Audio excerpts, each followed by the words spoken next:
doing things the way we started. So obviously, I want to thank Pastor Chelsea. She's walked out of the room, but I want to thank her for allowing us to be a participant in your program here. We want to give you as much information today. We don't put any pressure on you because we're a family-owned funeral home. Our original funeral home opened up in 1880 in Somerville.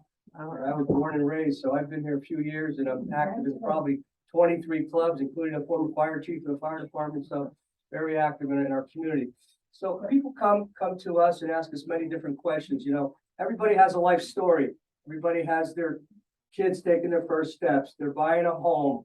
They're obviously planning for college education, which I did for my daughters. And then they look at what's next. Well, the last day of work, I'm going to retire, and I'm going to enjoy my life in retirement, which most of you are retired here. Then what's the next step? The very sad and unfortunate thing for planning a funeral. And of course, my dear Julia, we just went through it yesterday. She had a great celebration of life for her husband, and it was a beautiful setting. Thank you for taking me up there. It was really impressive. It was really impressive. So we ask all different questions when we meet with people, and we try to get as much information. But I do a lot of speaking at many church groups and the career days at the high schools. And I tell people you have to have a little bit of a plan in advance. And what today's wishes, people don't know what they want to do. And a lot of people have a sudden death and they're really struggling to make all their final decisions.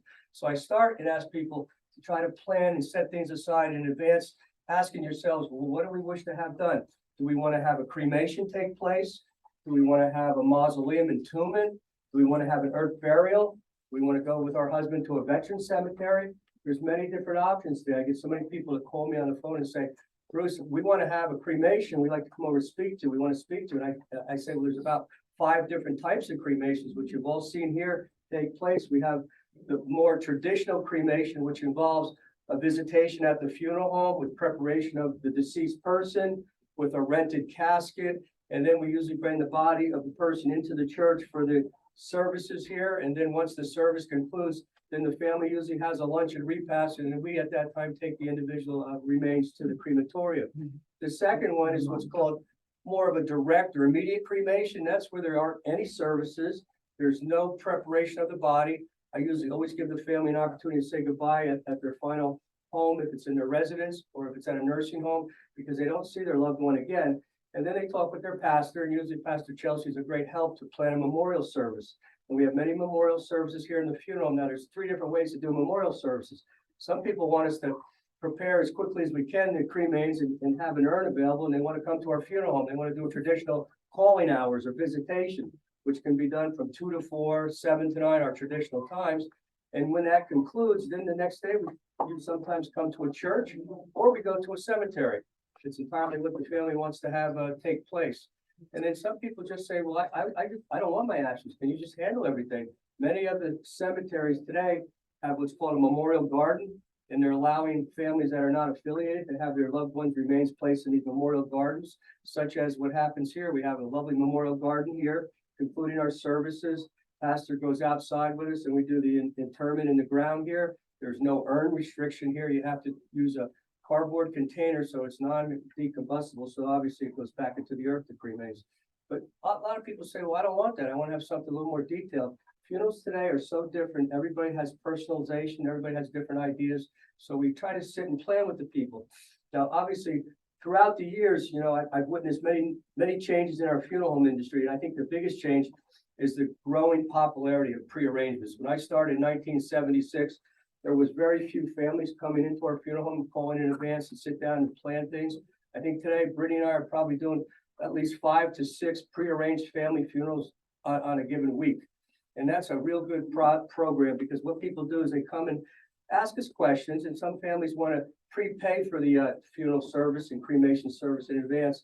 And we have a program called Choices. Brittany, why don't you hand me one of those choices folders?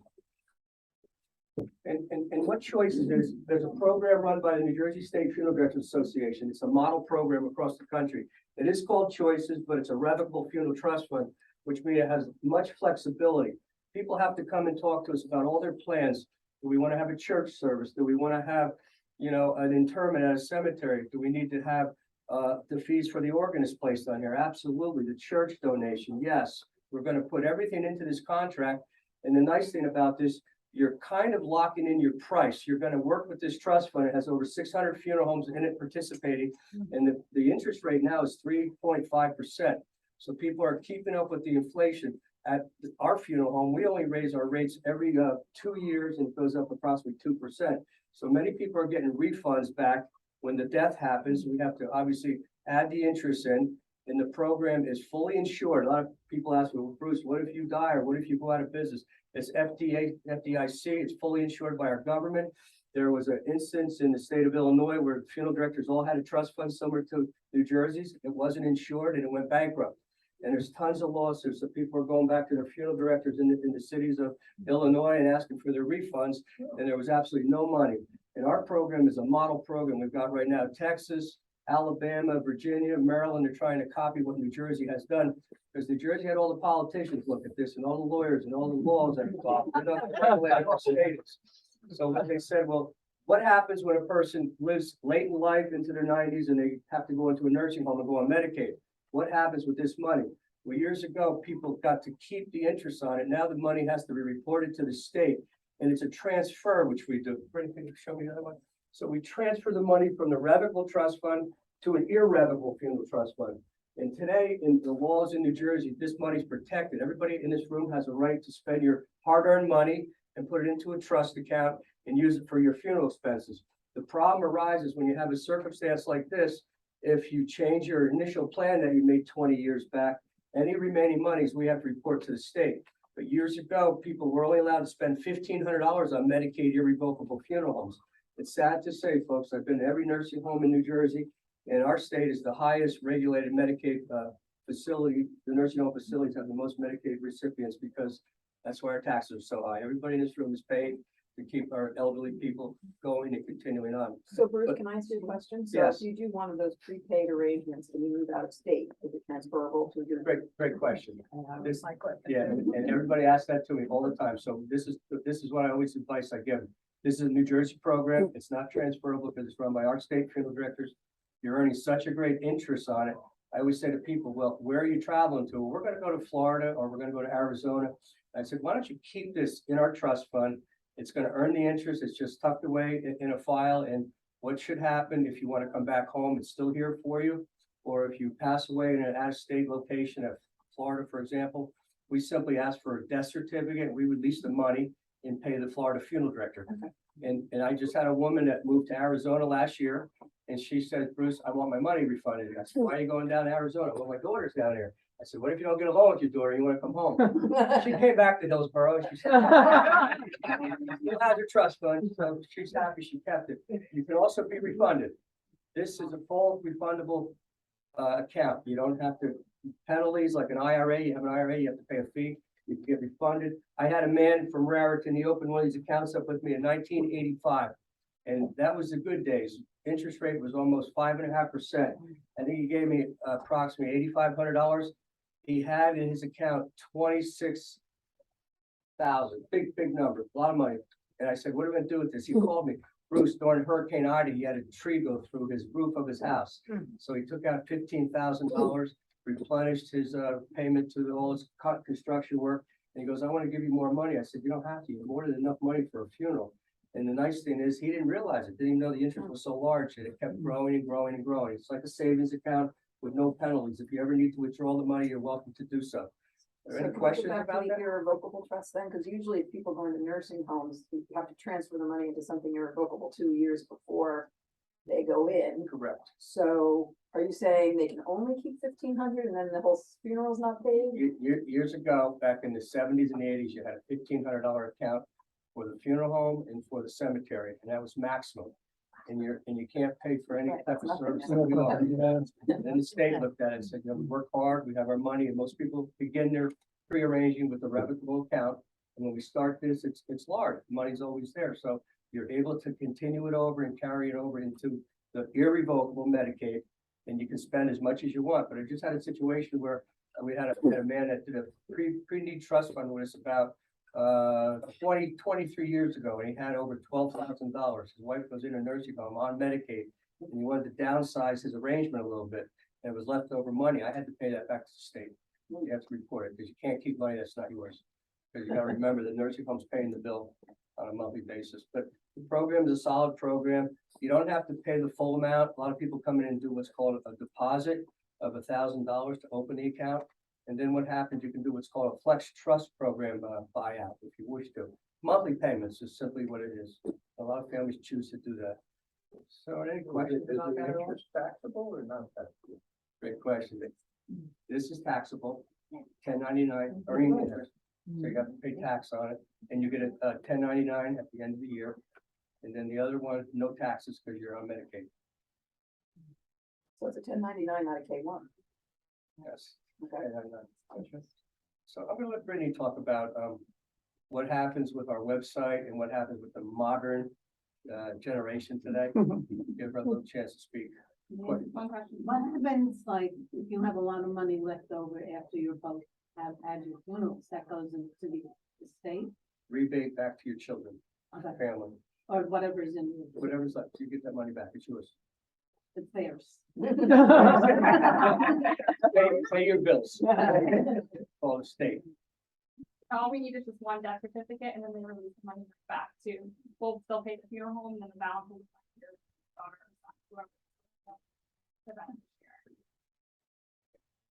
Go ahead. I don't know. Stand in front of the collector. So, I know the world is changing now and everyone's always going online and everything is so different now with the internet. But I don't know if anyone's been to our website before, Bruce, even ourselves, funeralhome.com.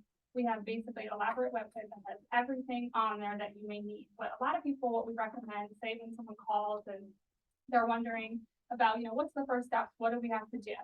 What we recommend, what we should do is to go where it says pre-plan online.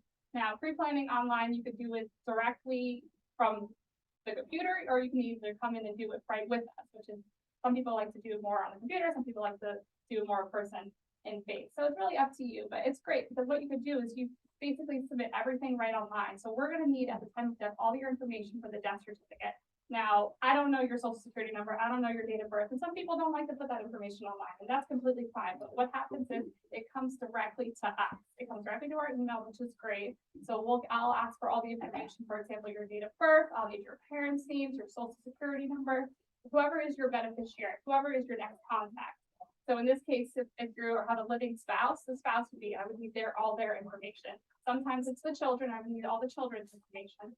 So this is just information that we need for the death certificate. And like I said, you can go right online, you can fill it all out directly online, which is great. So then when you guys do come in and meet with us, I have all of your information already. So it just makes it a little bit easier when you guys come in. You don't have to think about, oh, I forgot my social security number. Oh, I forgot where, my mom's maiden name. So it just makes that a little bit easier. Also online, but we do a lot of personalization. So say when someone does pass away, we post all of our obituaries online. What we offer is we ask everyone to have a photo, a recent photo. I usually like to have just like a headshot. I could always crop someone out if we have to, someone did a group picture with a whole bunch of people. But we ask for just a photo and I put the obituaries on. Now I ask if you guys want to write the obituaries, you're more than welcome to. Sometimes someone in the family wants to, or we write the obituaries. It's completely up to you guys, whatever makes it easier for you. We post all our obituaries online with all the service information, which is great. And we also do a digital tribute book online.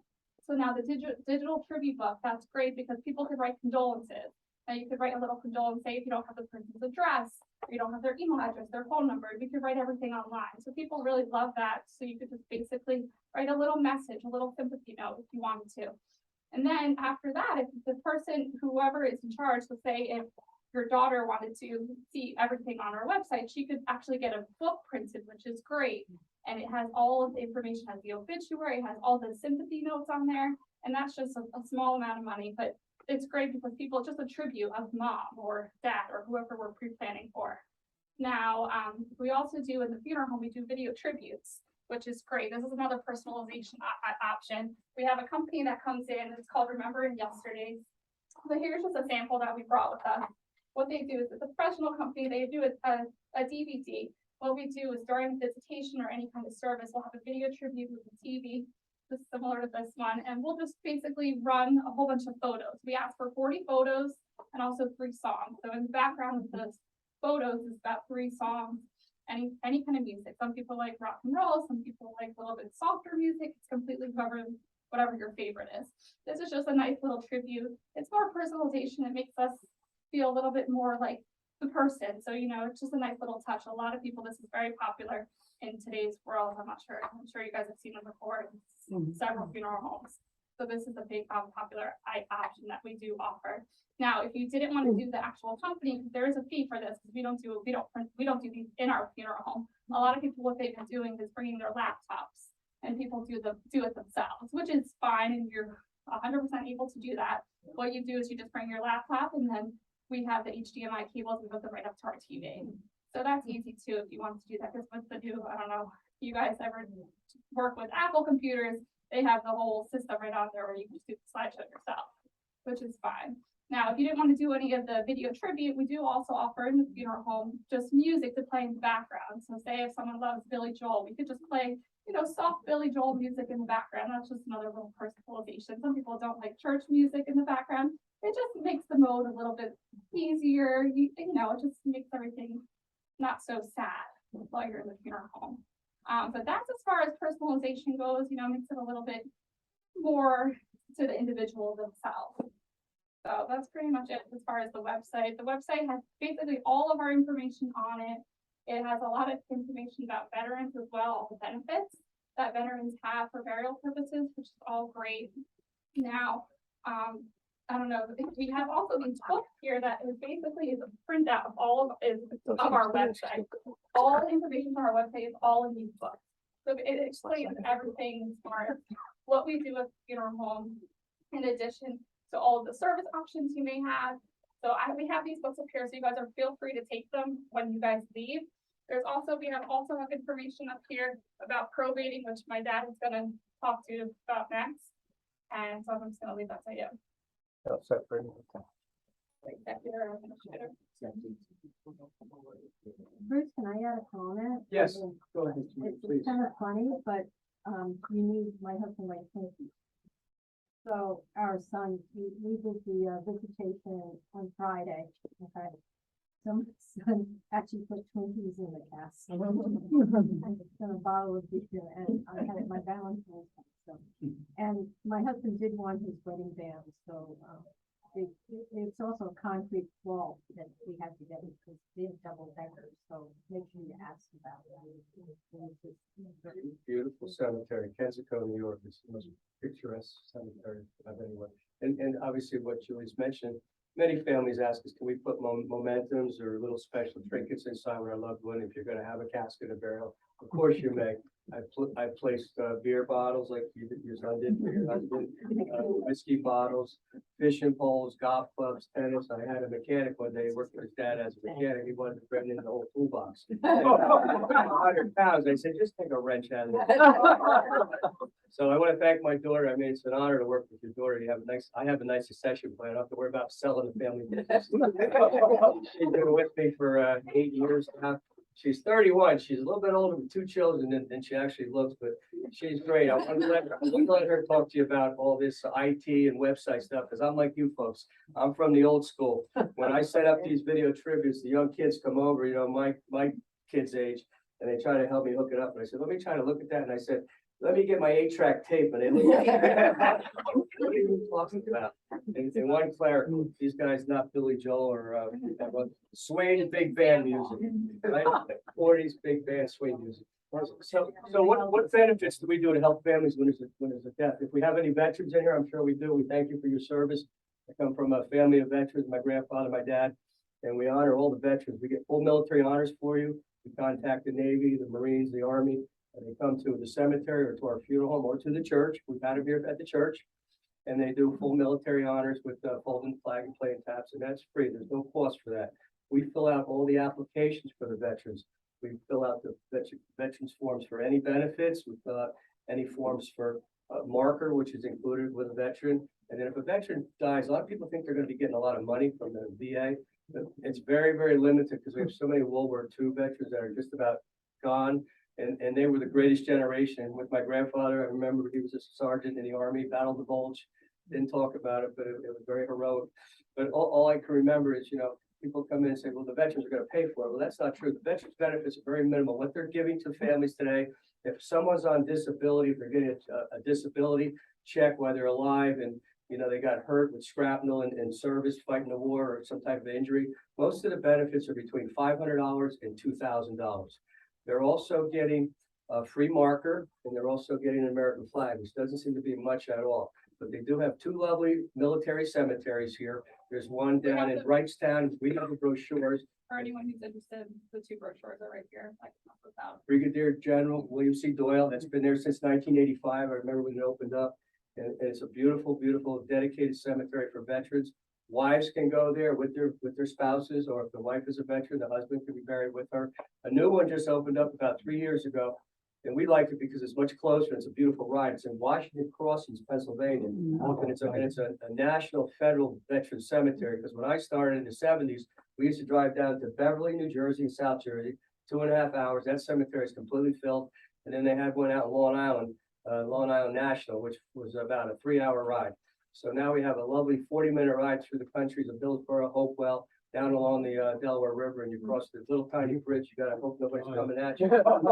Then you go right up to the cemetery, and it's lovely, and it's very, very nice. So that could be something we help veterans arrange for. So we take care of all our veterans with great service and dignity and respect because of what they did during their lifetime. And then the next thing are Social Security benefits. People come to us, well, I'm gonna take care of Social Security. Many people don't realize when a funeral director files a death certificate, the Social Security Administration is now notified immediately. And what that does is stops any fraudulent acts, anybody breaking into your accounts and doing illegal things, stealing any of your money. It took a hell of a disaster for this to occur. You know, for years and years and years, this didn't happen. People don't realize this is how 9/11 happened.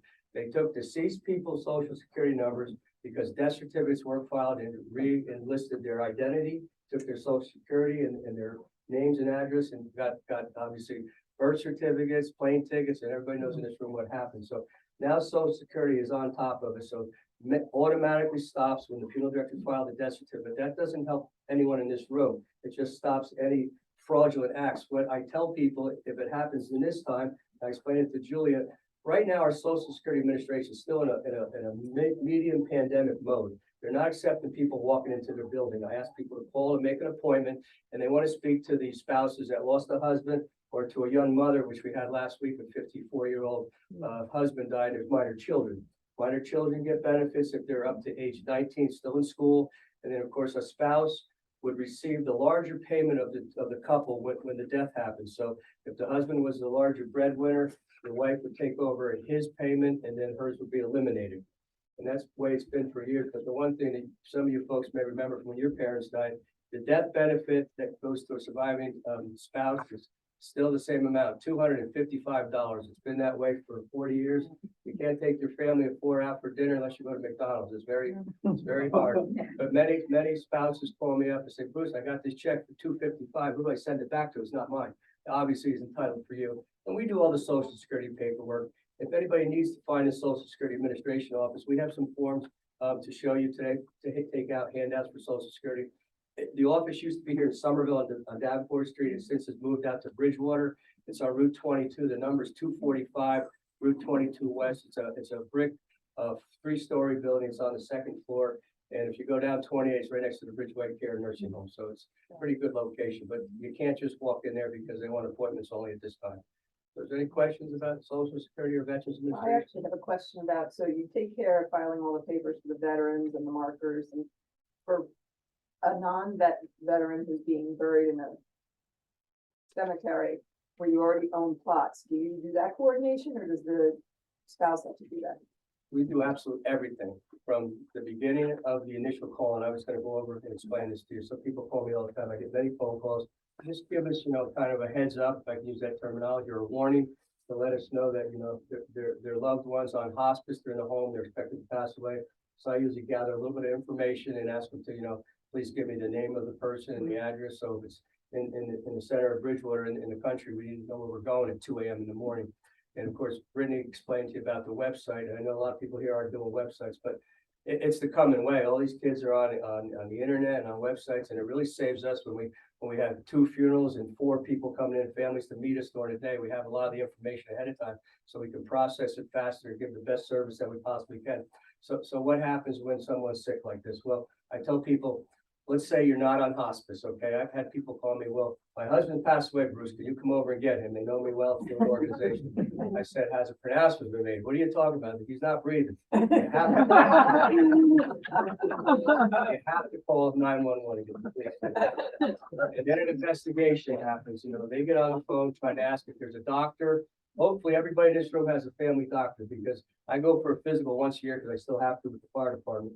But if you don't have a family doctor, then you have a major problem on a death scene at a residence. The prosecutor gets involved, the medical examiner gets involved, they think maybe it could be a crime scene.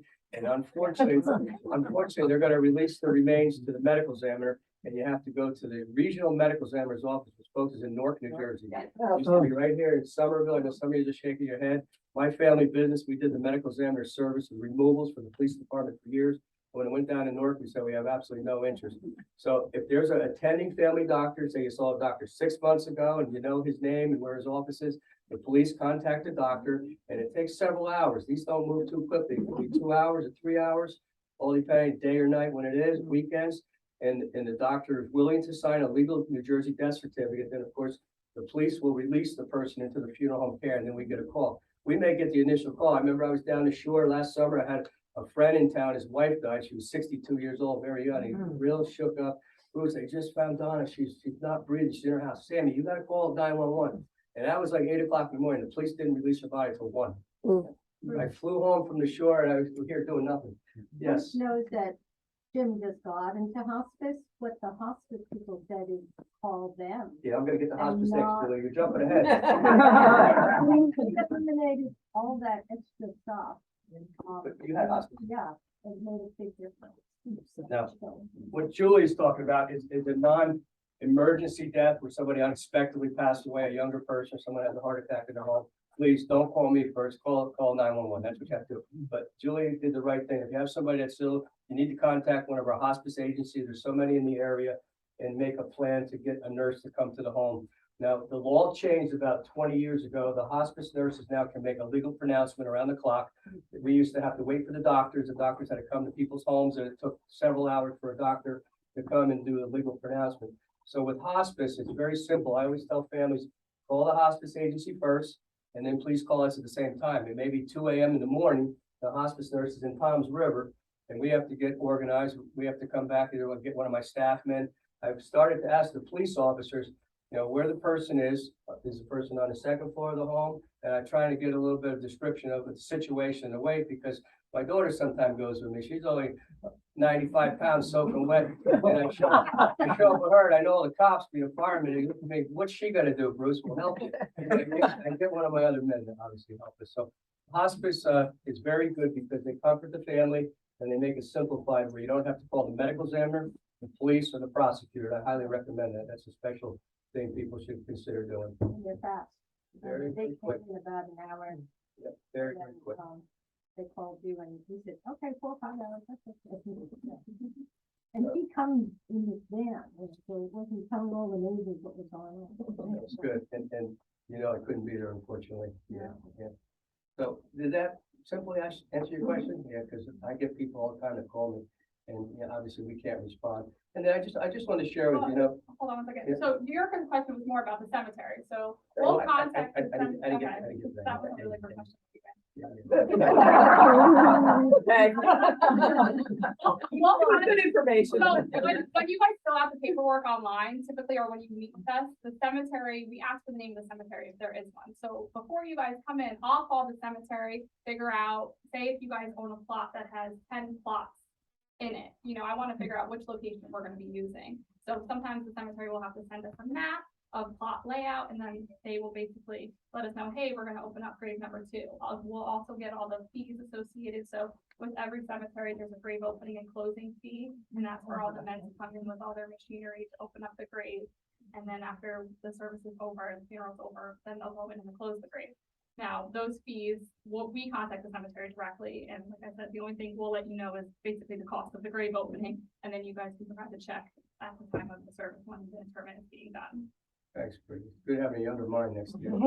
Can't remember everything. So what happens when there's a death? The hospice nurse calls us. Well, we have to respond.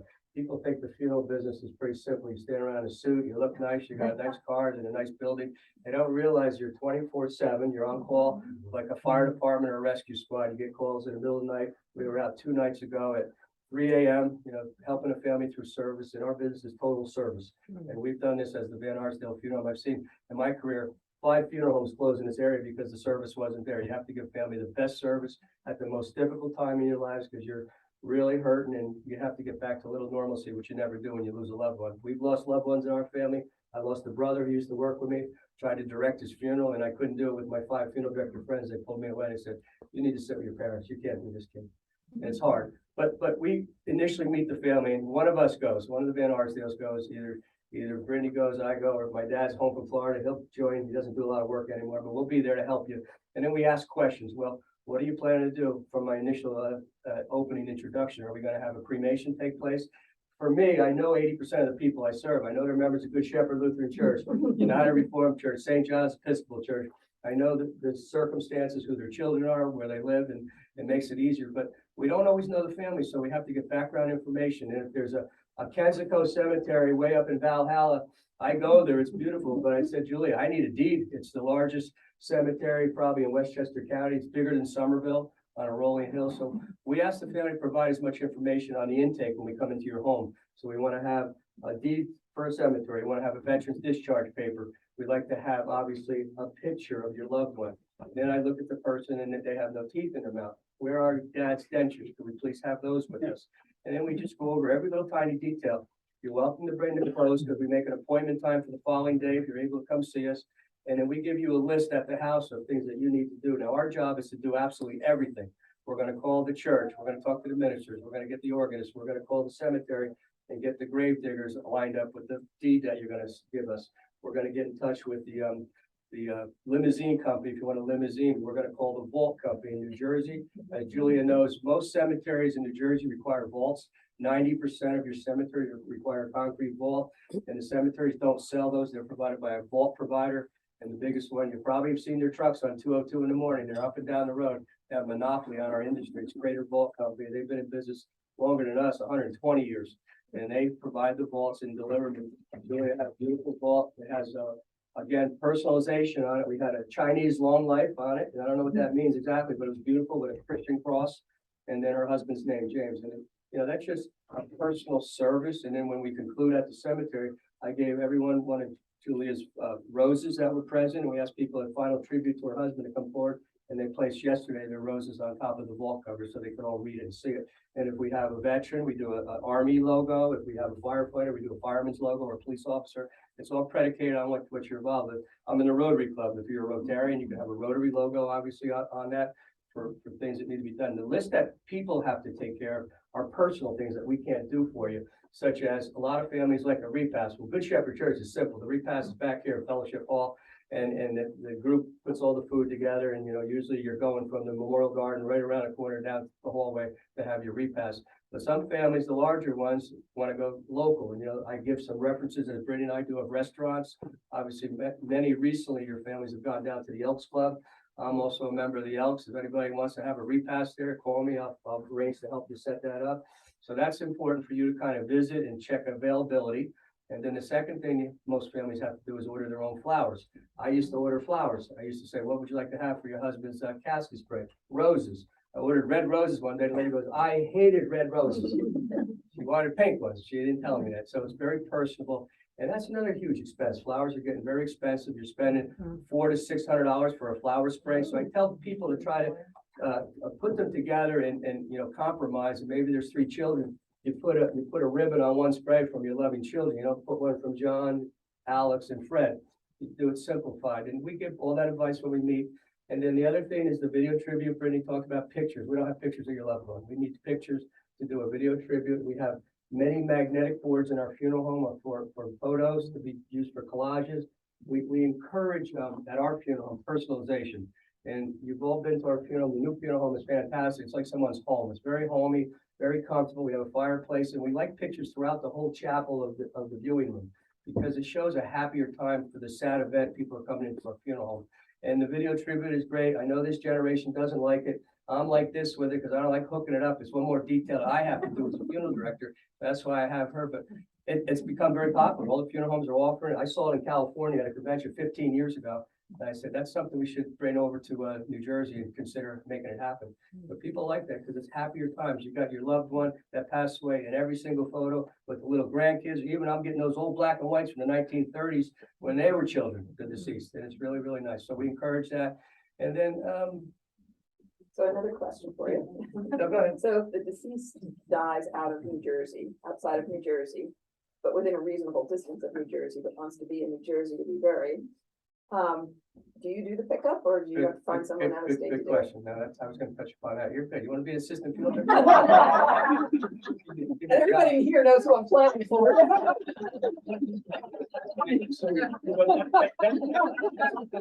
That's very good.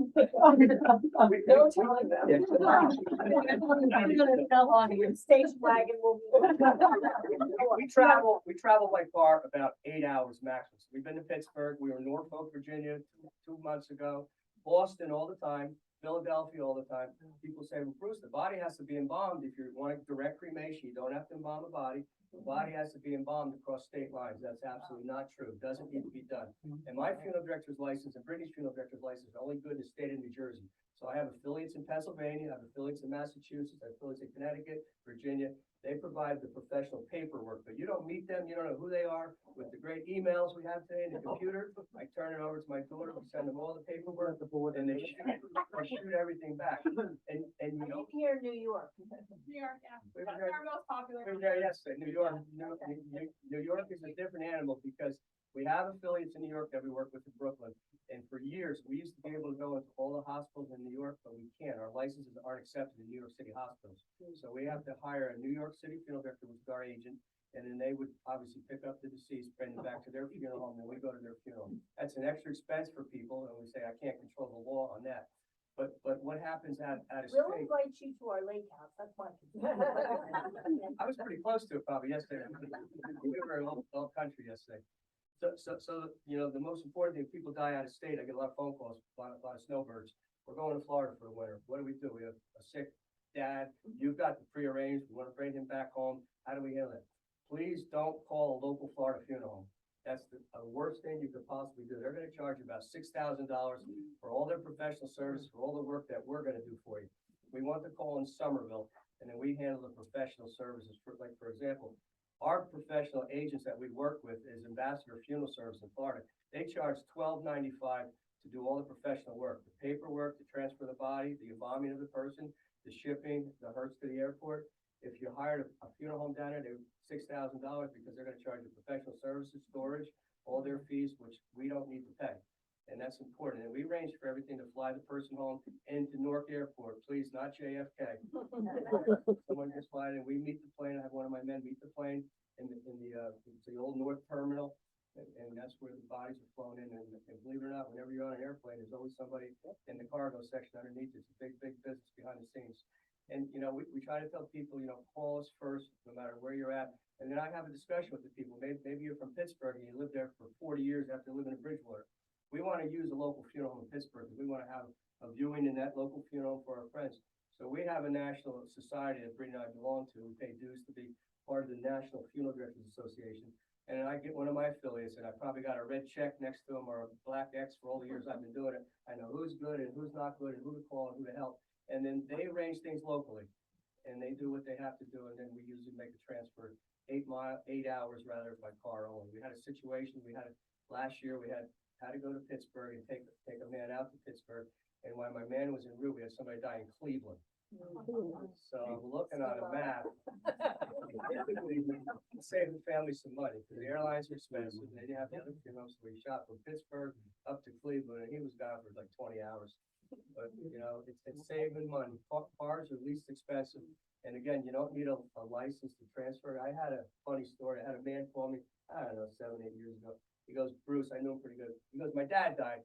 I got to get him home. He's in Arkansas. And you know he doesn't fly a plane. He would never fly. We gotta get him home. He goes, I'm gonna bring him home and put him in the back of my pickup truck and bring him home. I said, John, please don't. do that. Your field director's license number. You get pulled over by a state trooper cop, you're in a lot of trouble. Let me handle it locally. We met halfway. And we do that sometimes. My car, because that was your request. My car.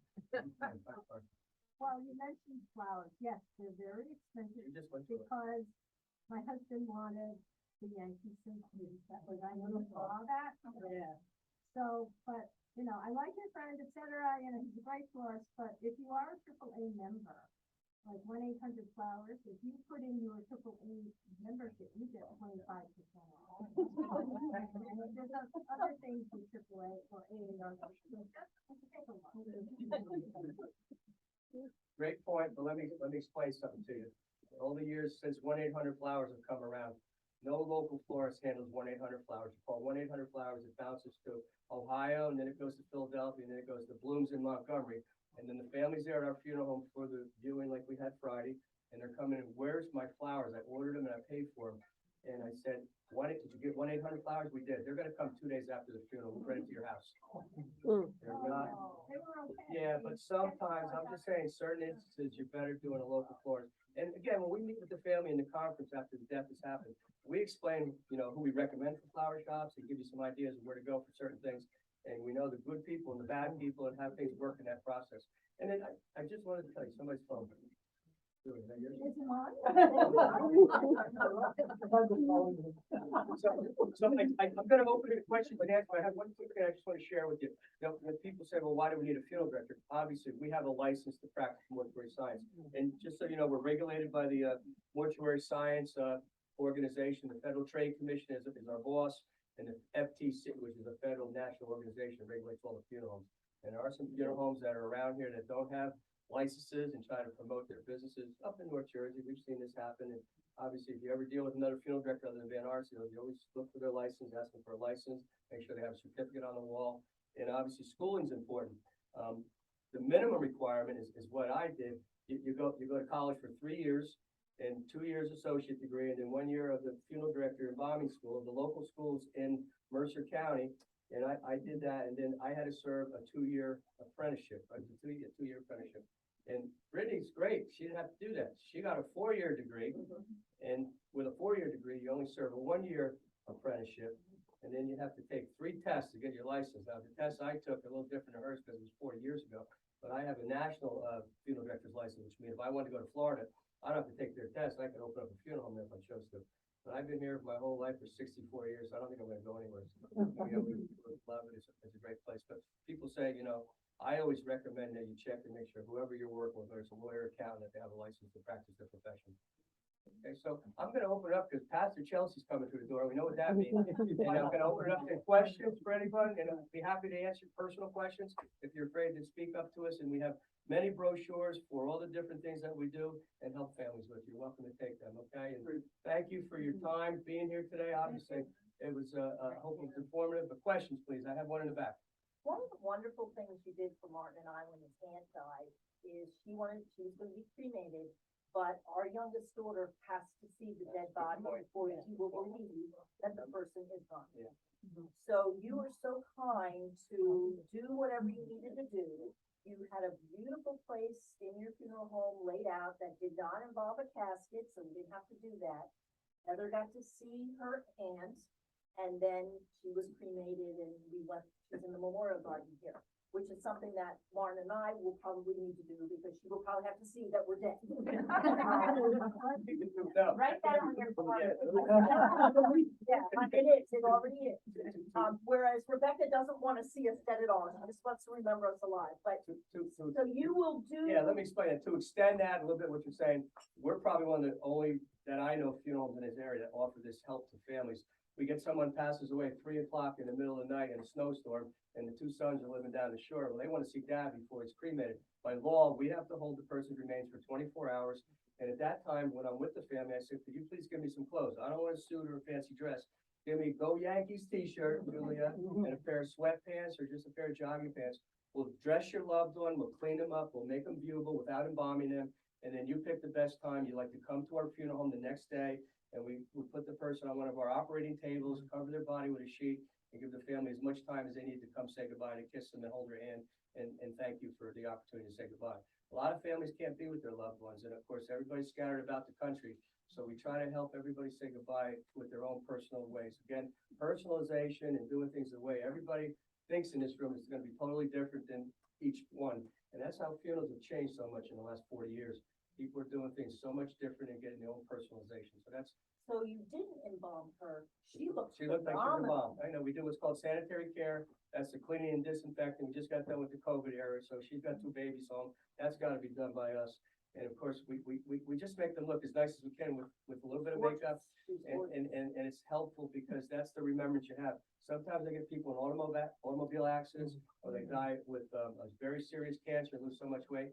And I try to talk to them in my conference, and explain to them, I'll be happy to do this for you, but you know, I've been doing this a long time. They had a horrible death. They've lost so much weight. They don't look like themselves. Try to remember your dad the way you knew him. You know, if they want to see him, it's absolutely fine. But I'm glad that you offer that, because we do that for everybody. And a lot of people are in this area have moved to Pennsylvania, New York, Maryland, they're all over, and people need to come see their loved ones. You want to celebrate the life of a loved one when the death happens. I mean, I got a list for Brittany to write my obit. I just don't know what service I want, whether I want the Elks Club or the fire department. Or, yeah. That'll be a very long service. Great. So any other important questions? And of course, you can see us privately if you're afraid to ask anything. Do you Go ahead, put videos in your video? We put videos. What do you mean? If you have a In the home photo movie, Video. does that go into the video that you're showing? Yeah, they go with what the she explained to you, you can bring a laptop, and a lot of people have an 80th anniversary or a birthday Okay. celebration of Okay. the person. You just bring that in, and that's the new thing. People are starting to bring their laptops with their own personal celebrations, and we hook it up to our big screen in our funeral home. Saves you money of paying for the professional company, and it's more homier because you did it, you saw it. So yes, you can do that. We're pretty flexible. You can do just about anything if it's legal. I can't drive somebody You home. could bring any video in if you wanted to apply, like someone one time brought their wedding video, which is, you know, memories of their wedding and everything. It's really whatever you choose. But if you wanted to do the company, this is just strictly 40 photos. So. it's completely up to you. 40 photos. You put 100 photos in it, and it takes an hour and a half to go from start to finish. You got a line watching the video. Yeah, I remember going at funerals and you're waiting, you saw a picture and then you had to wait till Yeah. all the pictures. Yeah, But it's good then, because if you put some photos in the video and then you don't put them in the room. this, Like we said, we have the magnetic swords, they hold about 20 photos each. And a lot of people bring like frames and any memorabilia around the room. this is something that's gonna be extinct in a couple of years as the newspapers are gonna be gone. There's no newspapers in the Midwest, no records in Iowa, Kansas, Nebraska, no newspapers. If the mayor dies in the town or your pastor, you have no idea unless you get an email from the church or you're in a local diner in the community or the local gas station, somebody tells you. And they're getting so expensive. Prior out on the. Someone's gotta do that because you're not gonna know. Yeah, and the internet's taking that over, of course. Yeah, that's another thing. The local papers we have here is the Courier News, which I'm sure you guys are all familiar with. They also have legacy.com, it's the same company. So if you wanted to put your obituary in print, we do all of that on our end. So you just basically either we type it up, like I said, sometimes we do it, or sometimes the family likes to do it, that's fine. We submit everything to the local paper, and then it will go in print for one day, and then it stays online forever. So that's up to you. And then also our website, like I said, all the obituaries go on our website free of charge. So that's also included. But you know, some people like to see the obituary in the newspaper. That's completely up to you. The local paper, everyone does the Courier News, other papers. For the smaller ones, there's the Star Ledger is a bigger one, but the local paper in Bridgewater, the Breeze, people choose to do that one as well. That's another option. Guys, any questions? Should people come in ahead of time and make plans? Highly recommend it. That's the biggest change I've seen in 40 years. People are calling me, like I said, I get probably 5 different families. I have somebody coming in 12 noon tomorrow and 3 o'clock to talk with me about prearranging, getting some ideas together, costs together, and telling us what we want to do. And then obviously we put all this information in a file. I've got a file very large, and then it just sits there. And if you do the trust fund, it earns interest for you, and it's not needed until somebody passes away. So it's always good to have a pre-planned. Like I said, you watch your children's first steps, you buy a house, college, you got to think about planning on everything today. Our society's changed very much, as we all know.